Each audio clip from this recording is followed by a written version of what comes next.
多是军机大事。 Pada masa pemerintahan yang keras dan penuh intrik di bawah dinasti Ming, terbentuklah sebuah pasukan elit rahasia yang dikenal dengan nama Jin Yiwei, di mana pasukan Jin Yiwei ini dibentuk untuk menjadi pengawal pribadi kaisar atau yang lebih dikenal sebagai penjaga berjubah broket. Pasukan ini tidak terdiri dari prajurit biasa. Mereka direkrut sejak kecil dari kalangan anak-anak yatim piatu yang tidak memiliki keluarga, lalu dibesarkan dan dilatih secara ketat untuk menjadi pembunuh berdarah dingin yang setia pada negara. Seiring berjalannya waktu, salah satu murid terbaik dari pasukan ini yaitu King Long, atau kita sebut saja dia Long, berhasil meraih posisi tertinggi sebagai komandan. Kemampuannya yang luar biasa membuatnya dipercaya memegang sebuah kotak khusus yang berisi 14 bilah pedang. Namun, pedang-pedang ini bukanlah senjata biasa. Masing-masing memiliki fungsi yang sangat spesifik. 8 bilah digunakan untuk interogasi dan 5 bilah lainnya digunakan untuk eksekusi. Dan satu pedang terakhir disiapkan untuk mengakhiri hidup sendiri apabila situasi memaksa demi menjaga kehormatan dan kerahasiaan negara. Di bawah kepemimpinan Long, Jin Yiwei berkembang menjadi pasukan yang paling ditakuti di seluruh negeri. Namun, kekuatan mereka disalahgunakan oleh pejabat korup yang menjadikan pasukan ini alat teror politik demi kepentingan kekuasaan.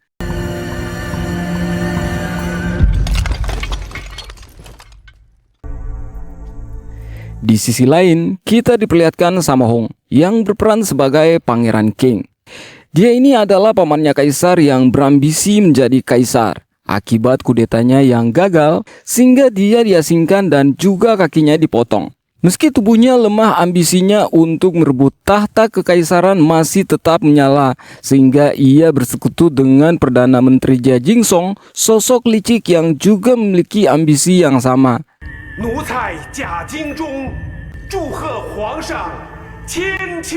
Saat kudeta dimulai, Pangeran King memberikan misi terakhir kepada anak angkatnya yang bernama Tuo Tuo, dan Pangeran King menyegel perintah itu dengan darahnya sendiri.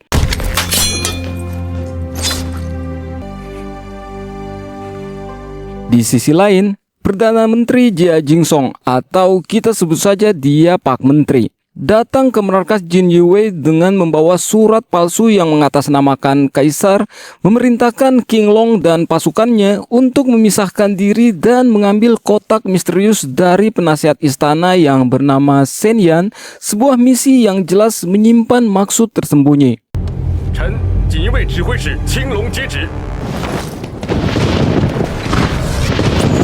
Dan malam harinya Long langsung bertindak. Pasukan disebar keluar dan ia sendiri masuk ke dalam target. Saat tiba di dalam rumah sang bapak penasehat, Long lalu meminta kotak tersebut secara damai. Namun, Pak Penasehat bersikeras tak ingin memberikan kotak itu. Dia juga bahkan rela mati demi melindungi kotak itu dari siapapun. Hingga akhirnya, Long terpaksa menyandra anak Pak Penasehat demi mendapatkan kotak tersebut.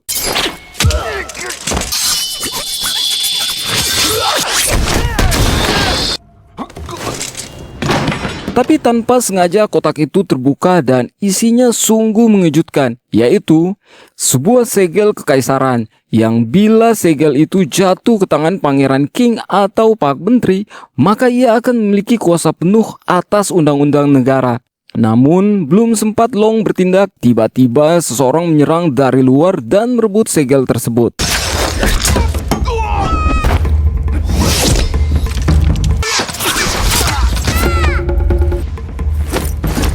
Saat berusaha mengejar kembali keluar, Long terkejut saat mendapati semua pasukannya telah dibantai, serta para komandan lainnya ditangkap.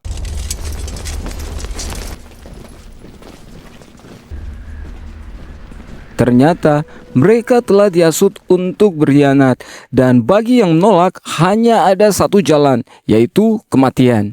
Kita beralih ke ruang tahanan, di mana kita diperlihatkan salah satu komandan Jin Yiwei yang bernama Suan Wu setuju untuk berkhianat. Namun sebagai syarat, ia disuruh untuk menghabisi 2 komandan yang lain.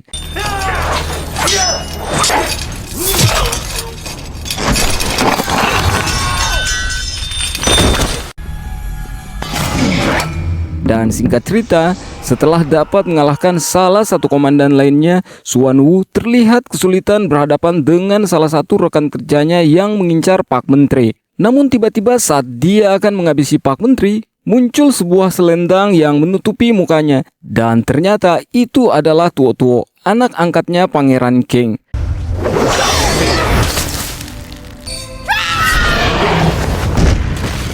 Di sini bisa kita lihat kalau Tuo Tuo ini memiliki kehebatan yang seperti berada di level lain, dan dia dapat dengan mudah mengalahkan satu komandan Jin Ji Wei tersebut.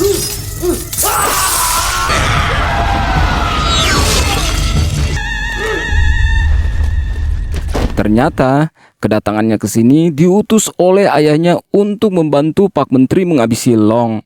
Dan saat Suan Wu menanyakan bukti bahwa dia adalah anak dari Pangeran King, Tuo Tuo menunjukkan sebuah tato di punggungnya.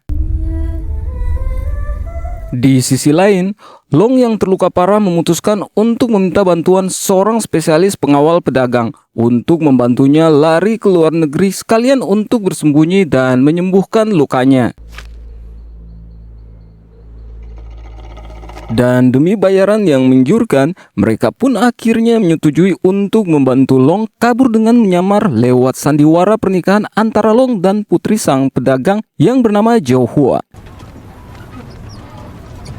Mereka lalu mencoba keluar dari wilayah dinasti Ming melalui gerbang utama yang tengah dijaga sangat ketat karena King Long sedang diburu.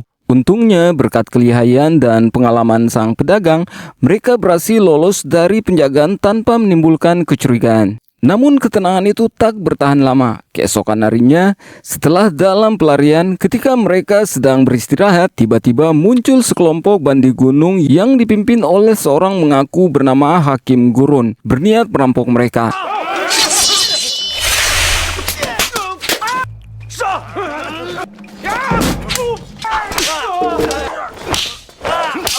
Tapi semua berubah ketika Long mendekat hanya menggunakan tulang ayam untuk mengusir mereka, lalu memperlihatkan plat emas tua milik Jin Yue. Seketika para bandit pun kocar-kacir. Mereka meminta maaf sambil gemetar ketakutan. Saat perjalanan kembali dilanjutkan dan rombongan mereka memasuki hutan, ternyata keberadaan mereka sudah dilacak oleh tentara kerajaan. Ketika mereka hendak menyingkirkan kayu di jalan, pasukan negara mendadak menyerbu. Tapi King Long ternyata sudah mengantisipasi serangan itu, dan dengan tenang ia berkata bahwa justru dialah pencipta formasi penyerbu tersebut, sehingga ia mampu membaca dan mengatasi gerakan musuh dengan sangat mudah.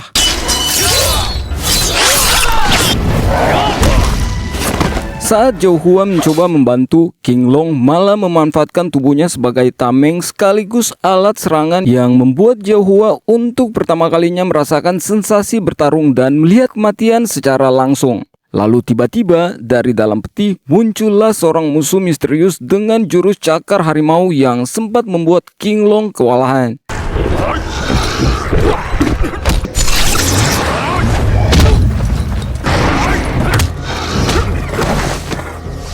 Namun setelah mempelajari pola serangan lawannya, King Long akhirnya mampu membalikkan keadaan dan menghabisinya.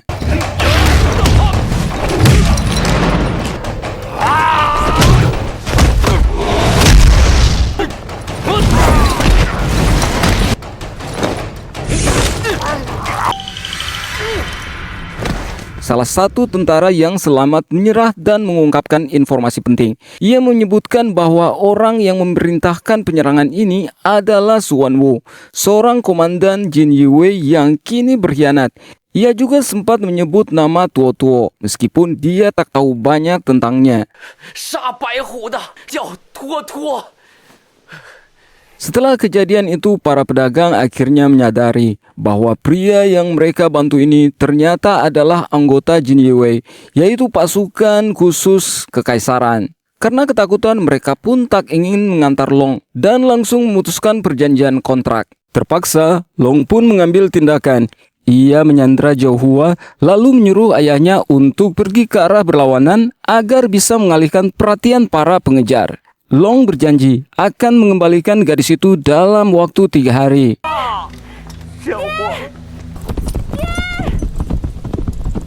Singkat cerita, setelah 2 hari menunggu kuda melintas gurun, mereka pun memutuskan untuk beristirahat. Zhao Hua berusaha untuk kabur, namun tentu saja itu bukan hal yang mudah.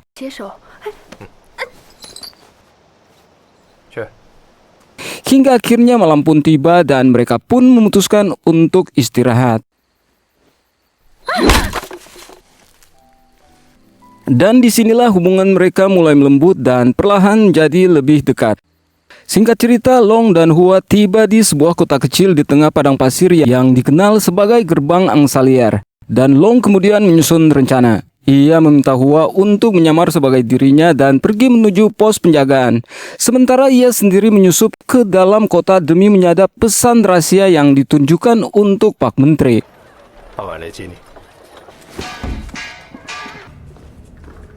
Dan betapa terkejutnya Long saat mengetahui isi pesan tersebut yang ternyata Pak Menteri berencana menjual 3 kabupaten penting kepada pihak lain, yaitu kelompok pemberontak yang dulu pernah dihukum keras oleh kerajaan. Mengetahui bahaya besar yang sedang dirancang, Hua pun ikut turun tangan tanpa sepengetahuan Long. Ia menyamar sebagai warga gurun untuk mencuri plat penting milik Pangeran Qing untuk kepentingan penyamaran nantinya. Sementara dari kejauhan, King Long khawatir memperhatikan pergerakannya yang tiba-tiba tanpa sepengetahuannya. Tak hanya itu, King Long juga menyadari kehadiran para bandit asal Cina yang tampaknya mengawasi transaksi ini sejak lama.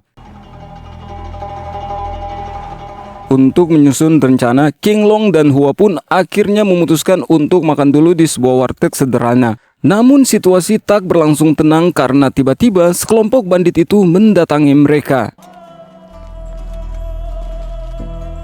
Ternyata mereka ini adalah hakim gurun yang asli, berbeda dengan bandit sebelumnya. Mereka adalah perampok legendaris yang terkenal di wilayah itu. Niat mereka adalah merampok uang Pangeran Qing yang hendak digunakan dalam transaksi jual beli kabupaten tadi.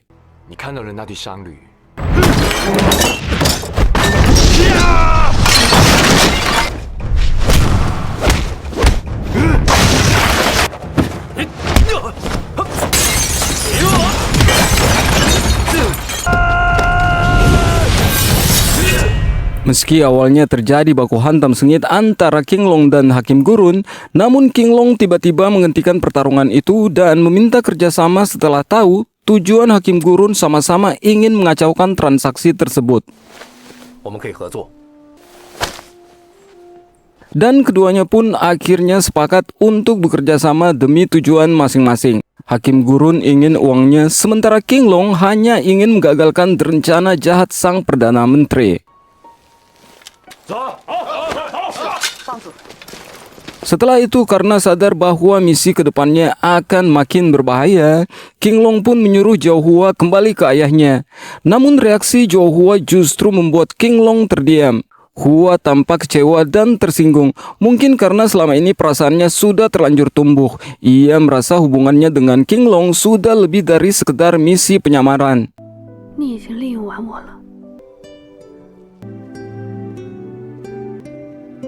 Di malam harinya, untuk mengusir beban pikirannya, King Long pun memilih menghibur diri dengan tuak. Tapi belum sempat mabok sepenuhnya, tiba-tiba muncul sosok Tuo-Tuo dan pertarungan hebat pun tak bisa dihindarkan.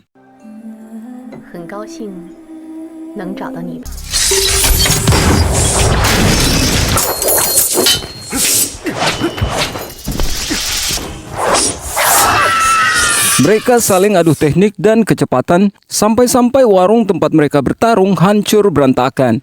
Dalam duel itu, Long menyadari teknik Tuo-Tuo yang aneh. Setiap kali melepas jubah, gerakannya seolah menggandakan diri. Serangannya makin sulit dibaca, membuat Long sulit membedakan antara tubuh asli dan bayangan. Merasa teknik lawannya terlalu licin dan berbahaya, King Long pun memutuskan untuk mundur sejenak dan mulai menyusun strategi baru.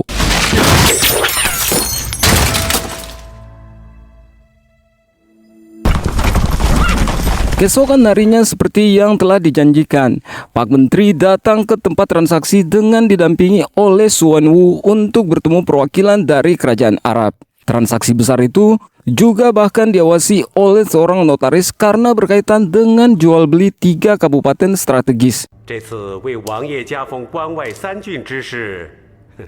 Namun, suasana mulai memanas ketika perwakilan dari Pangeran Qing juga datang dan mereka ternyata mengincar segel kekaisaran sebagai bagian dari kesepakatan. Tentu saja membuat Pak Menteri terkejut dan menolaknya. Di tengah ketegangan itu, sebuah pengkhianatan pun terjadi. Xuan Wu yang seharusnya loyal kepada Pak Menteri ternyata telah disuap oleh Pangeran Qing. Ia malah membunuh Pak Menteri di hadapan semua orang dan suasana pun langsung kacau. Tak lama kemudian, kelompok Hakim Gurun datang dan melancarkan serangan mendadak. Sementara itu di dalam gedung, Long yang menyamar sebagai anggota Pangeran Qing tiba-tiba mengungkapkan identitasnya sebagai anggota pasukan Jin Yiwei dan menyatakan bahwa kedatangannya ini untuk masalah pribadi, yaitu menghakimi Xuan Wu atas pengkhianatannya. Dan duel epik antara dua mantan saudara seperguruan Jin Yiwei ini pun terjadi.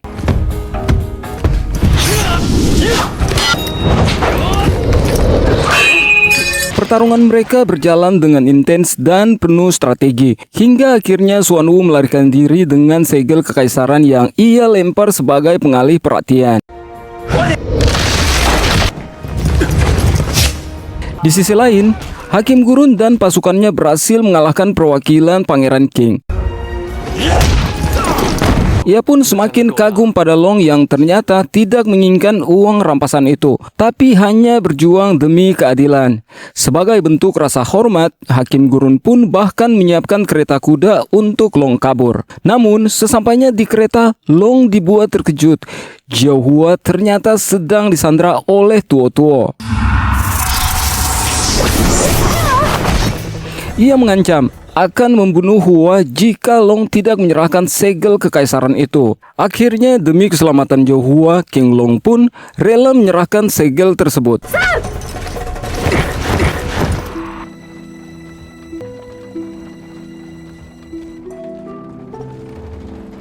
Sementara itu, para anak buah Hakim Gurun menyaksikan pertempuran tersebut dan melaporkannya. Mereka juga mendapat kabar dari mata-mata di wilayah Qing bahwa sebanyak 10.000 pasukan sedang disiapkan untuk melancarkan kudeta. Warga kota pun diliputi ketakutan dan disinilah hati nurani Hakim Gurun tergurah. Ia tak ingin negeri jatuh ke tangan pemberontak dan memutuskan untuk ikut berjuang. Kita kembali ke King Long. Jiao Hua meminta bantuan ayahnya beserta para pedagang pengantar barang yang sudah berpengalaman menyusuri jalur gurun. Mereka pun menyusun strategi untuk menyebak Xuan Wu dan Tuo Tuo. Di keesokan harinya, King Long memancing Tuo Tuo agar mengejarnya. Lalu di tengah jalan, Jiao Hua menyamar sebagai King Long untuk memisahkan Tuo Tuo dari rombongan Xuan Wu. Dan setelah itu, King Long berencana menyerang Xuan Wu dan pasukannya di jalur sempit gurun. Komplotan pedagang yang paham medan menutup satu-satunya jalan yang membuat pasukan Xuan Wu terpecah jadi dua. Saat mereka hampir bertemu di persimpangan, King Long meledakkan bom yang membuat kedua kubu Xuan Wu yang terpisah tadi panik, salah paham, dan saling menembak. Dan ketika keadaan sudah kacau, komplotan pedagang melempari mereka dengan batu besar dari atas bukit, kemudian menyerbu dan akhirnya pertempuran itu pun dimenangkan, dan Xuan Wu berhasil dihabisi oleh King Long.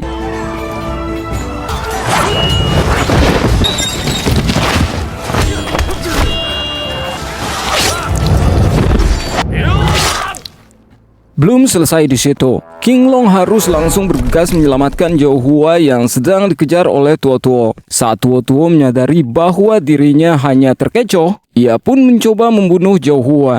Untungnya Hakim Gurun datang tepat waktu dan menyuruh Jiao Hua untuk kabur. Duel sengit antara Hakim Gurun dan Tuo Tuo pun dimulai.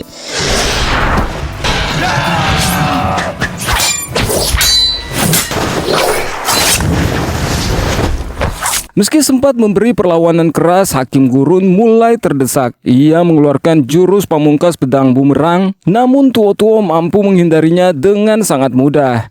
Dalam kondisi hampir putus asa, Hakim Gurun melakukan serangan terakhir. Tapi sayang, Hakim Gurun terluka terlalu kuat dan Hakim Gurun pun akhirnya tumbang di pertarungan itu.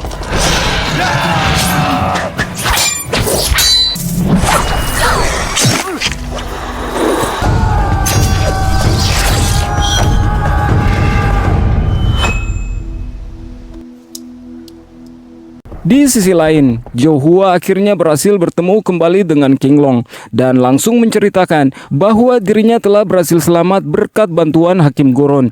Tapi ketika mereka melihat Tuo Tuo masih terus mengejar, mereka pun langsung sadar jika Hakim Gurun telah gugur dalam pertarungan. Tak punya pilihan lain, King Long pun memutuskan untuk menghadang Tuo Tuo.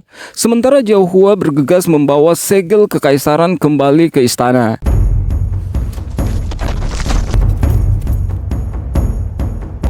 Singkatnya, King Long lalu sengaja memilih lokasi sempit untuk bertarung yang membuat pergerakan Tuo Tuo terbatas. Ia menggunakan pedang pendek yang lincah, sedang Tuo Tuo tetap mengandalkan kekuatan brutalnya.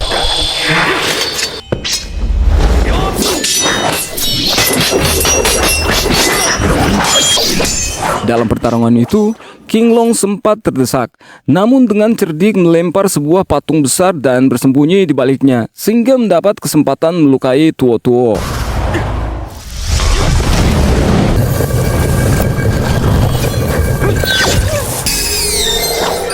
Tapi saat King Long mencoba mengulangi taktik itu, Tuo Tuo malah membalas dengan cara yang sama, melemparkan patung ke arahnya yang membuat King Long terpental.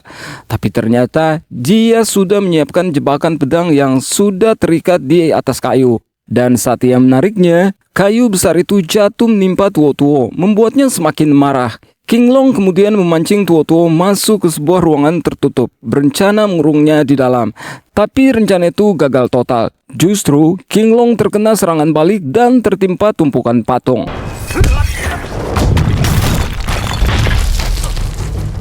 Sementara Tuo Tuo berhasil melompat keluar, tapi kakinya terjepit pintu gerbang yang menutup secara otomatis. Keduanya kini dalam kondisi luka parah. Tuo Tuo pun mengaktifkan ultinya, melepaskan baju bertarung dengan satu kaki. Namun, King Long sudah menyiapkan pedang yang dipanaskan di bara api, sehingga dapat menghancurkan jubah Tuo Tuo agar ia tidak bisa kembali ke jubah-jubahnya. Sayangnya, kekuatan Tuo Tuo semakin menggila, dan akhirnya King Long terkena tusukan pedang milik Tuo Tuo.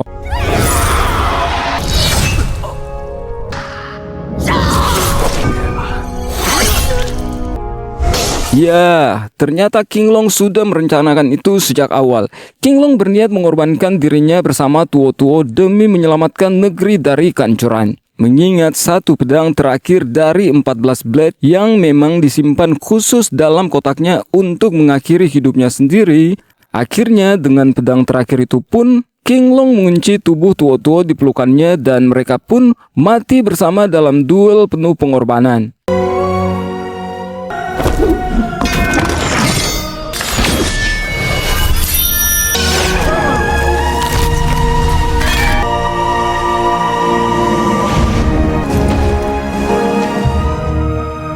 Beberapa hari kemudian, Zhou Hua berhasil mengembalikan segel kekaisaran dan konspirasi Pangeran Qing pun akhirnya terbongkar. Pemimpin pemberontakan itu pun memilih bunuh diri setelah mendengar kematian Tuo Tuo. Namun kisah belum benar-benar berakhir. Di akhir film, Zhou Hua melihat dari kejauhan seorang pria membawa sebuah kotak misterius. Siluet tubuhnya, langkah kakinya, dan gerak-geriknya mirip sekali dengan King Long. Apakah itu benar dia? Ataukah hanya bayang-bayang masa lalu Hua bersama Long? Dan film pun berakhir.